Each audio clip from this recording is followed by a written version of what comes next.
Queridos hermanos y hermanas, como han escuchado al inicio, su Guiñay Huayna Tata Obispo está de cumpleaños, pero nadie ha dicho que Monseñor es tu día. ¿Cuántos años has cumplido? Gracias a Dios, a pesar de los 69 años que he cumplido, me siento, aunque mi obispo Eugenio diga lo contrario, muy joven todavía, y energía y fortaleza para mucho tiempo. Y ustedes tal vez se preguntarán, ¿cómo se siente un obispo en el día de su cumpleaños? ¿Qué sentimientos tiene? Pues en estos momentos yo tengo unos sentimientos que son medio agridulces. Y me explico. Hay sentimientos dulces de alegría, de entusiasmo, de mucha esperanza.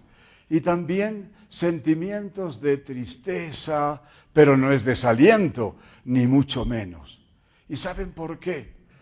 Porque a veces en el ministerio falta esa fuerza, esa capacidad profética para hacer esas denuncias que hacía el profeta Ezequiel y el apóstol Pablo. Y entonces denunciar las injusticias, no tener miedo a los insultos, a las persecuciones, a las calumnias. Y a veces, nosotros por miedo callamos. Y a veces hasta dudamos y tenemos miedo de profesar públicamente nuestra fe en estos tiempos que la fe católica en algunos aspectos es cuestionada. Y ese llamado que hemos hecho nosotros los obispos, a ustedes, nuestro querido pueblo, a que sean un testimonio de esperanza en medio del pueblo boliviano, también hay que empujarlo. Y a veces faltan las fuerzas de hacer como hizo Jesús, como hemos escuchado. Y miren qué valentía del apóstol Pablo al denunciar ese muro de odio que nos separa entre los hermanos y que no somos capaces de destruirlo por nuestras preferencias, por nuestras ventajas, por nuestras, Dios sabe qué cuántas. Y seguimos distanciados. Y nos olvidamos que el Señor quiere hacer un único pueblo, un hombre nuevo, una mujer nueva, que ha sido creada a su imagen y semejanza, en esa santidad, en esa gracia y en esa justicia. Y cuando un obispo no hace esto, piensa también en sus fieles, porque si ustedes toman la carta de San Pablo a los Efesios en el capítulo 6, el apóstol le hace una petición, pero casi que le salían las lágrimas, diciendo: hermanos, recen por mí para que pueda proclamar valientemente el Evangelio de Jesucristo. Y eso es lo fundamental, que nosotros prediquemos a Jesucristo y que ustedes le abran su corazón y que nos llenemos de entusiasmo, como hemos escuchado en el Santo Evangelio. Y el Santo Evangelio también a mí me da mucho ánimo y a veces también un poco de tristeza. ¿Por qué? Porque aquí Jesús nos enseña una metodología pastoral extraordinaria y nos pide unas actitudes esenciales para ejercer el ministerio.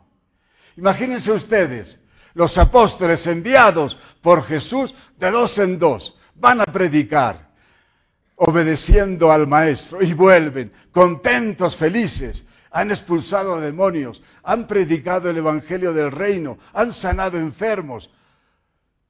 Y contentos y felices están esperando que el Maestro les alabe, les aplauda. Y dice: no, a ver, vengan ustedes conmigo.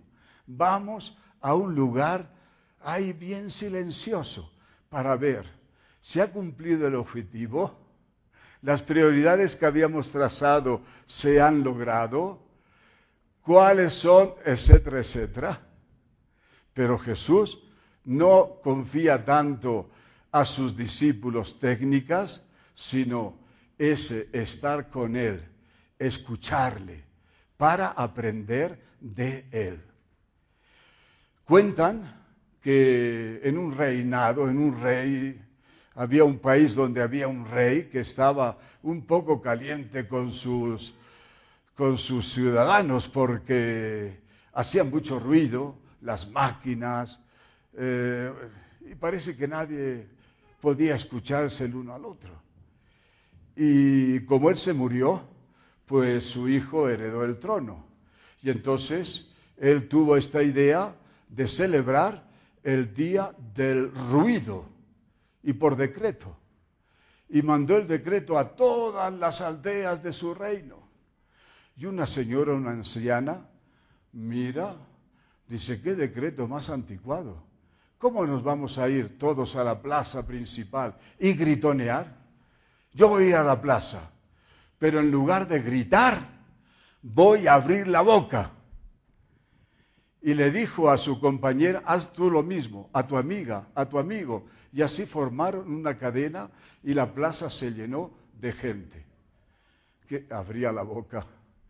El príncipe esperando el grito, y para sorpresa de él y para su alegría, escuchó por primera vez el canto de los pájaros, el susurro del viento, el agua que caía, esa cascada del agua. Y el príncipe se quedó admirado. Y Jesús pide eso a sus discípulos: silencio para escucharle a Él. Silencio para poder contemplarlo. Silencio para ver cómo se mueve, cómo habla, qué dice, para imitarlo. Y eso pasará si nosotros nos identificamos con Él. Como lo hizo Pedro, que en esas confesiones, en esa negación, no te conozco, no te conozco, no te conozco. Y la empleada le dice, pero no sigas mintiendo, ¿acaso no te das tu cuenta? Tú eres uno de ellos, hablas como el nazareno. Por ese contacto que había tenido Pedro, esa experiencia de Jesús. Y miren qué cosa más bonita. Hoy día en América Latina se habla mucho del ver, juzgar y actuar en los documentos eclesiales, al estudiar la Biblia y todas estas cositas. ¿Eso es un invento latinoamericano? No, eso es palabra de Dios casi. En la segunda parte de este evangelio, ¿qué es lo que pasa? Que Jesús vio, Jesús se compadeció y Jesús les enseñó. Jesús ve la realidad, es encontrarse con la gente, ese ser el buen pastor que escucha, que conoce, que ama, que entrega la vida por sus ovejas. Y conoce sus necesidades. Y si conoce las necesidades de su pueblo, lo tiene que llevar por buenos pastos, por la justicia, por la solidaridad, por la fraternidad, por el amor. Y desterrar el odio, la venganza, la revancha, la envidia. Ese tener los oídos tapados para no querer escuchar los gritos del pueblo, de los más necesitados. Y entonces Jesús, en ese contacto con la gente, le anuncia la buena palabra, les enseña y les da los criterios evangélicos para que en su actuar pastoral no se conviertan en políticos, sino en verdaderos pastores que tienen que guiar a su pueblo. Y le da esos principios tan fundamentales del Evangelio que después nosotros los tendremos a raíz de los sinópticos y del cuarto Evangelio de San Juan. Y miren, qué cosa más linda. Y entonces Jesús ahí tiene una expresión y unos gestos muy bonitos de caridad afectiva, porque ama a esa gente, y de servicios efectivos, porque inmediatamente, como se ha compadecido, dirá a sus discípulos, tanta gente hay aquí, ¿cómo van a comer? Aquí hay un joven que tiene unos panes, tráiganlos, y hace la multiplicación de los panes y de los peces, y da de comer a esa gran multitud. Y fíjense qué cosa más bonita. Jesús es exigente con sus discípulos y tiene una pedagogía y una práctica evangélica distinta. Y Jesús después muestra otra faceta frente a esa gran cantidad de gente que porque sean muchos los va a abandonar. No, los atiende también. Y por eso, querida comunidad cristiana, nosotros tenemos que atender a todos nuestros fieles y saber exigir a cada uno aquello que puede dar con el compromiso de su fe. Pues muchas gracias por su presencia y también por las oraciones que van a hacer por mí, porque yo quiero seguir siguiendo con el cariño, el apoyo y la oración de ustedes, este pastor que el Señor ha querido para este pueblo alteño y para 6 provincias del departamento de La Paz.